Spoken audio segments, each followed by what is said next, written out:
체코 공화국은 오랜 역사와 풍부한 문화유산을 자랑합니다. 강력했던 보헤미아 왕국 시절부터 오스트리아 헝가리 제국에 이르기까지 이 나라는 역사 속에서 수많은 부침을 겪어왔습니다. 이러한 역사적 영향은 특히 프라하, 브루노, 체스키 크룸로프와 같은 주요 도시에서 독특한 건축 유산으로 남아 있습니다. 또한 체코 공화국은 유럽에서 가장 많은 성을 보유한 나라로도 알려져 있습니다.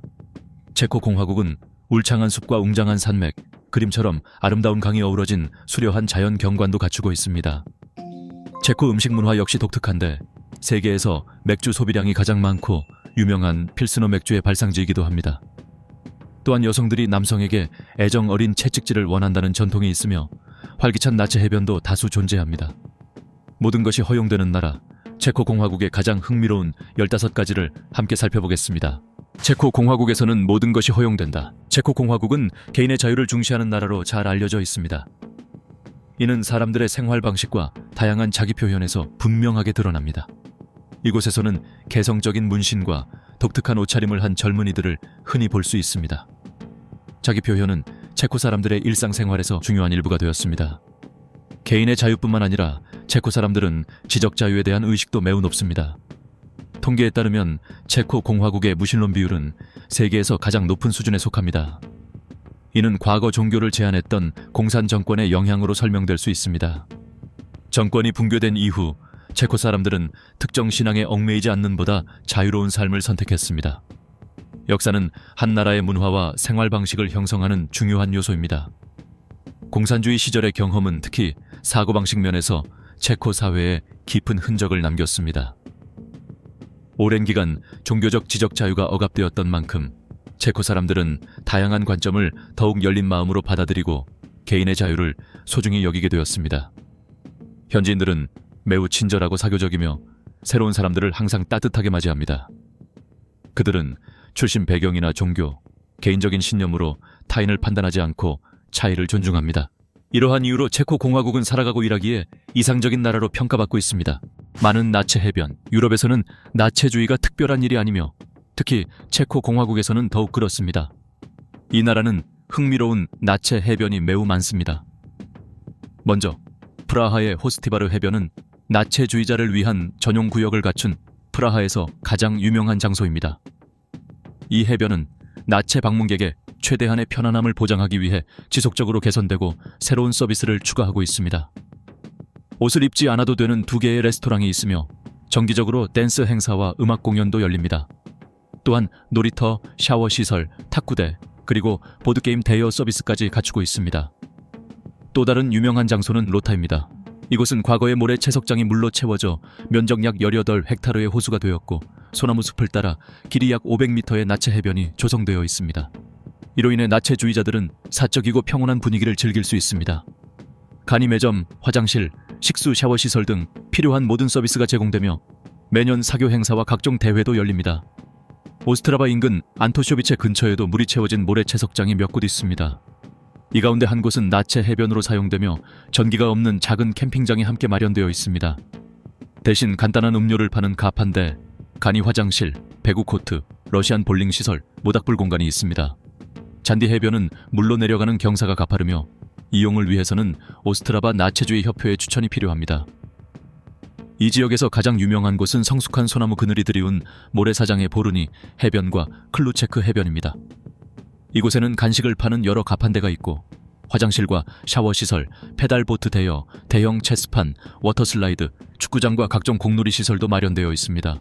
현지인들은 이곳을 매력적인 나체 여성들이 많은 낙원이라고 표현합니다. 이러한 나체 해변을 방문해 보고 싶으신가요? 아래에 의견을 남겨주세요. 세계에서 가장 안전한 나라, 체코 공화국은 세계에서 가장 안전한 나라 중 하나로 널리 알려져 있습니다. 엄격한 치안 시스템과 안정적인 정치 환경을 바탕으로 이 나라는 주민과 방문객 모두에게 이상적인 생활 환경을 조성해왔습니다. 낮은 범죄율과 평온한 사회 분위기는 체코 공화국을 조용하고 수준 높은 삶을 추구하는 사람들에게 매력적인 목적지로 만듭니다. 안전성뿐만 아니라 체코 공화국은 많은 외국인들이 거주하고 일하기를 원하는 나라입니다. 높은 수준의 교육, 합리적인 생활비, 그리고 친화적인 생활 환경 덕분에 이 나라는 국제 학생들에게 이상적인 목적지로 평가받고 있습니다. 또한 유럽에서 장기 정착을 원하는 사람들에게도 매력적인 선택지입니다. 이 나라는 자동차 산업, 기계 산업, 서비스업과 같은 핵심 산업을 중심으로 탄탄한 경제 구조를 갖추고 있습니다. 현대적인 치안 시스템과 효과적인 관리 덕분에 체코 공화국은 오랜 기간 경제적 안정성을 유지해왔습니다.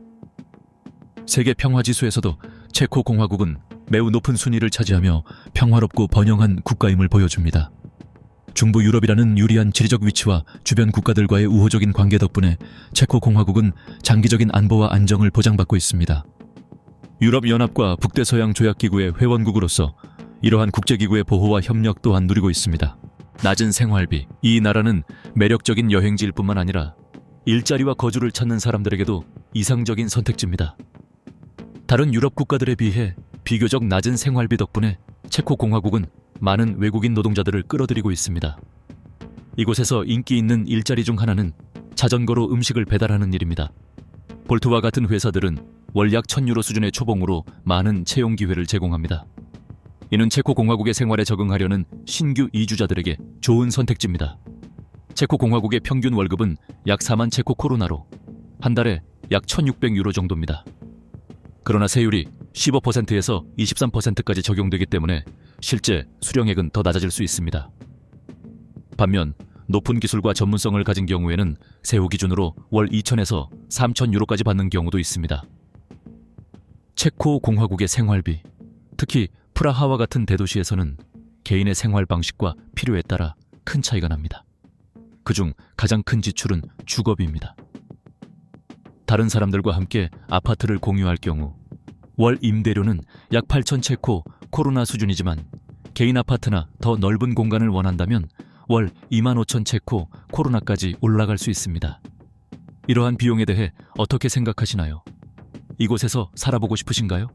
의견을 나눠주세요. 세계에서 두 번째로 못생긴 탑, 프라하는 역사적인 건물과 낭만적인 다리, 자갈길로 이루어진 거리로 유럽에서 가장 아름다운 도시 중 하나로 알려져 있습니다. 그러나 이 고도시의 한가운데에는 논란의 중심이 되는 건축물이 서 있는데 바로 지슈코프 텔레비전 타워입니다.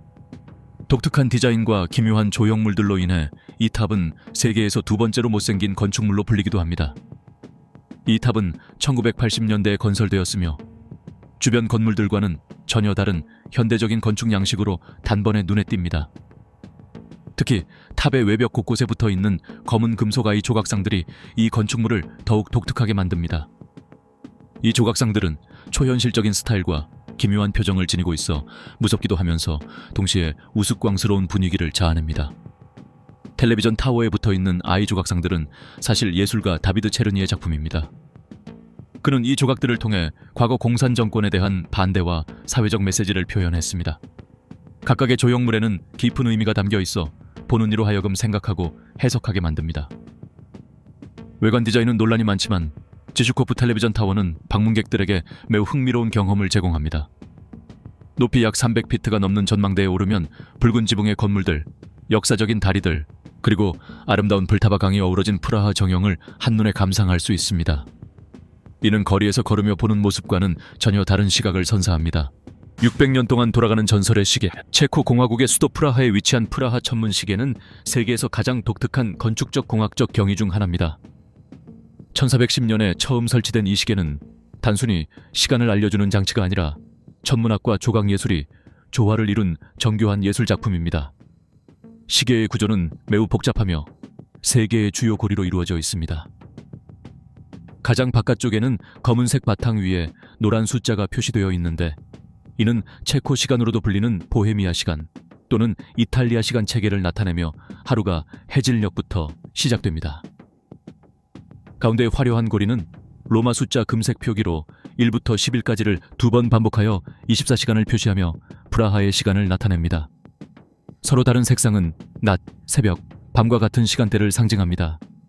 중앙에는 당시 사람들이 지구를 우주의 중심으로 믿었던 세계관을 반영해 지구가 그려져 있습니다. 또한 별자리 고리도 함께 배치되어 있으며 시계판에는 천구가 표현되어 있습니다. 상단에는 황금 태양이 별자리 사이를 지나가며 태양의 위치와 황도를 보여줍니다. 이 화려한 시계 뒤에는 섬뜩하고 신비로운 전설이 전해집니다. 전설에 따르면 이 걸작의 제작자는 시계공 미쿨라시 카단 출신의 장인이었습니다. 시계를 완성한 후 그는 다른 나라들로부터 수많은 유혹적인 제안을 받았습니다. 이에 프라하 시의회는 도시의 독창성을 지키기 위해 그를 실명시키라고 명령했습니다. 깊은 슬픔과 분노에 휩싸인 미쿨라 씨는 복수를 결심하고 자신의 작품을 파괴하기 위해 시계의 복잡한 장치 안으로 몸을 던졌고 그 결과 시계는 큰 손상을 입었습니다. 이후 프라하 천문 시계는 재능과 복수의 상징이자 신비로운 저주를 품은 존재가 되었다고 전해집니다. 또 다른 전설에 따르면 이 시계를 수리하거나 구조를 바꾸려는 사람은 불행과 재앙을 겪게 된다고 합니다. 미쿨라 씨의 저주가 시계공들을 괴롭혀 작업 중 설명할 수 없는 문제들이 발생한다는 이야기입니다. 많은 사람들은 그의 영혼이 여전히 시계 주변을 떠돌며 비밀을 지키고 감히 침범하는 이들을 벌한다고 믿고 있습니다. 그러나 흥미로운 사실 하나가 있습니다. 시의회의 계획은 완벽하지 않았습니다. 실제로 대한민국 홍대에 위치한 프라하 성에는 이 프라하 천문 시계의 복제품이 존재합니다. 세계에서 가장 높은 맥주 소비량, 체코 공화국은 세계적으로 높은 맥주 소비량으로 유명합니다. CNBC에 따르면 2016년 기준 체코 공화국의 1인당 연간 맥주 소비량은 156.9리터에 달했습니다. 이어서 2017년에는 통계 전문 기관 스태티스타의 자료에 따르면 1인당 연간 137.38리터를 소비했으며 이는 폴란드와 독일을 크게 앞서는 수치로 두 나라 모두 100리터에도 미치지 못했습니다. 체코 남성의 약 90%가 맥주를 마신다고 응답한 반면 여성의 경우 그 비율은 50% 정도입니다. 특히 체코는 1993년 이후 지금까지 꾸준히 세계 최고 수준의 맥주 애호 국가로 자리해왔습니다. 체코 사람들은 맥주를 많이 마실 뿐만 아니라 세계적으로 유명한 수많은 맥주 브랜드를 보유하고 있습니다. 버드와이저와 필스너를 비롯해 다양한 명성이 높은 맥주가 있으며 세계 최초의 맥주 박물관이 이 나라에 세워졌고 매년 수많은 맥주 축제가 열립니다. 그 중에서도 체코에서 가장 사랑받는 맥주 가운데 하나는 필스너 우르켈 네필트로반입니다. 이 맥주는 권위 있는 맥주 평가 사이트인 레이트비어닷컴에서 최고의 자국 맥주로 평가받았습니다. 필스너 우르켈 네필트로바니는 여과하지 않은 맥주로 상쾌한 맛과 뚜렷한 풍미가 특징입니다. 이 특별한 맥주를 제대로 즐기기 위해서는 플젠에 위치한 필스너 양조장이나 지정된 펍을 방문해야 합니다.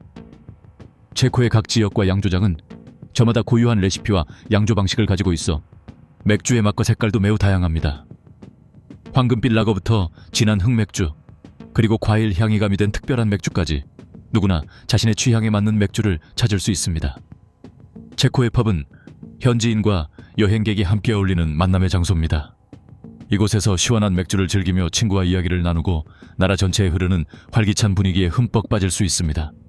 체코 맥주를 마셔본 적이 있나요? 여러분의 생각을 아래에 공유해주세요. 그 탑에 대해서는 어떻게 생각하시나요? 정말 못생겼다고 느껴지시나요?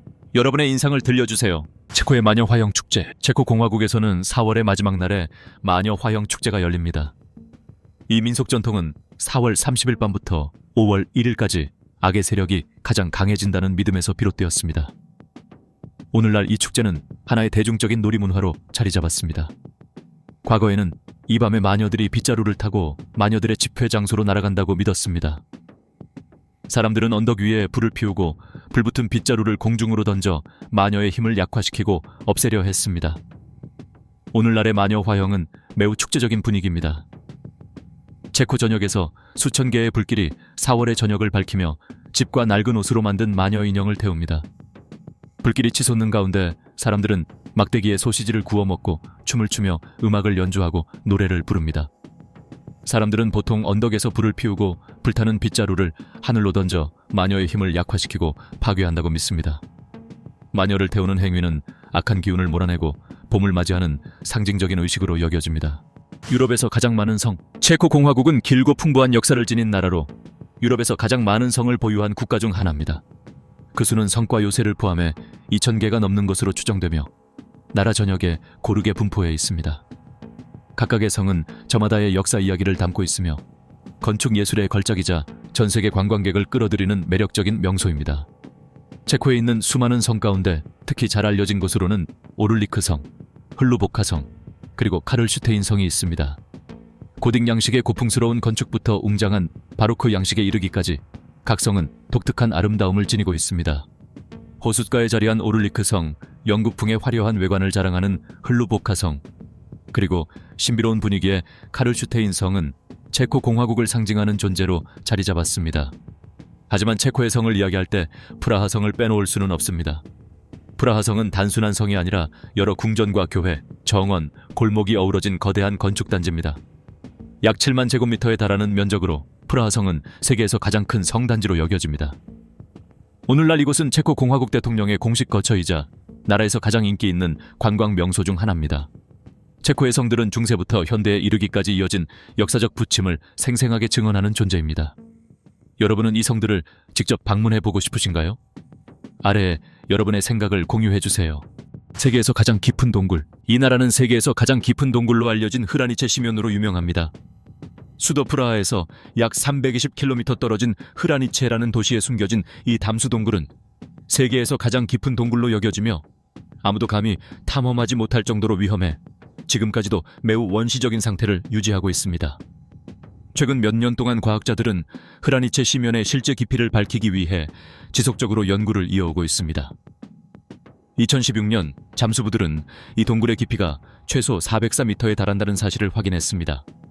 이후 2022년에는 현대 기술의 도움으로 그 수치가 450m까지 갱신되었습니다. 그럼에도 불구하고 동굴 내부의 복잡한 구조와 혹독한 환경 때문에 과학자들은 아직 정확한 최종 깊이를 밝혀내지 못하고 있습니다. 흐라니체 심연이 어떻게 형성되었는지를 두고도 과학자들 사이에서는 여전히 논쟁이 이어지고 있습니다. 일부 연구에서는 지하수가 아래에서부터 암석을 침식해 동굴이 형성되었다고 설명합니다. 반면 최근 연구들은 빗물이 지하로 새며들어 석회암을 녹이며 복잡한 통로를 만들어냈다는 가설을 지지하고 있습니다. 동굴 내부에는 복잡하게 얽힌 터널과 함께 종유석과 석순이 어우러져 환상적이면서도 신비로운 풍경을 만들어냅니다. 흐라니체 심연을 탐사하는 일은 과학자와 잠수부 모두에게 여전히 큰 도전입니다. 제한된 시야, 강한 산성을 띤 물, 낮은 산소 농도, 그리고 복잡한 지형은 탐험가들이 마주하는 주요 장애물입니다. 여기에 더해 동굴 안에 쌓인 잔해와 식생도 이동을 더욱 어렵게 만듭니다. 여러분이라면 이 동굴에 들어갈 용기가 있겠습니까? 아래 여러분의 생각을 공유해 주세요. 단 것을 사랑하는 나라, 체코 공화국의 식문화는 전통적으로 다소 무거운 식단으로 설명할 수 있습니다. 고기와 감자, 전분이 주를 이루며 동물성 지방과 버터, 크림을 많이 사용하는 것이 특징입니다. 주요 고기 종류로는 돼지고기, 소고기, 가금류가 있으며 간이나 신장, 뇌와 같은 내장류도 자주 사용됩니다. 하지만 최근 들어 체코 요리는 눈에 띄게 변화하며 더욱 건강한 방향으로 나아가고 있습니다. 신선한 채소의 사용이 늘어나고 동물성 지방 대신 식물성 지방과 식용유, 마가린을 점차적으로 대체하고 있습니다. 체코 문화에서 또 하나 인상적인 점은 단 것에 대한 강한 애정입니다. 고기가 들어간 짭짤한 만두 대신 겨울을 대비해 보관한 자두나 살구로 만든 과일 만두를 농가 치즈와 갈색 버터를 입힌 빵가루와 함께 즐기는 경우가 점점 늘어나고 있습니다. 이 때문에 체코 요리에는 다양한 달콤한 제과류가 자리 잡고 있습니다. 잼이 들어간 작은 직사각형 모양의 효모 케이크인 부후티, 양귀비씨나 자두잼, 달콤한 치즈를 얹은 콜라체, 그리고 잼과 슈가 파우더를 바른 얇은 팬케이크 등이 많은 사랑을 받고 있습니다. 특별한 날의 전통적인 식단에는 보통 스비치코바가 포함됩니다. 이는 양념에 재워 구운 소고기 안심에 진한 사워크림 소스를 곁들인 요리로 대개 만두와 함께 제공됩니다. 이외에도 만두와 사워크라우트를 곁들인 오리구이, 돼지고기, 거위 요리가 있으며 크리스마스 이브에는 거의 온 국민이 전통적인 튀김 인거와 구운 칠면조를 즐깁니다. 체코 음식을 맛보고 싶으신가요? 여러분의 생각을 들려주세요. 로봇이라는 용어의 탄생. 로봇이라는 단어가 처음 등장한 곳이 체코라는 사실에 놀라셨나요? 이 용어는 체코 작가 카렐 차페크가 인간이 하기 싫어하는 모든 일을 대신 수행하며 영혼이 없는 존재를 묘사하기 위해 한 희곡에서 처음 사용했습니다. 왠지 익숙하게 느껴지지 않나요? 이는 차페크의 형제 요제프가 이 단어를 유명한 희곡의 제목으로 쓰자고 제안했기 때문입니다. 그 작품이 바로 로숨의 유니버설 로봇입니다. 이 희곡은 1921년 1월에 처음 공연되었으며 인공 로봇을 생산하는 공장이 결국 인간을 압도하게 되는 이야기를 담고 있습니다. 이후 로봇의 반란이라는 주제는 대중문화에 큰 영향을 미쳤고 스타트렉, 배틀스타 갤럭티카, 블레이드 러너와 같은 유명한 공상과학 작품들의 영감을 주었습니다.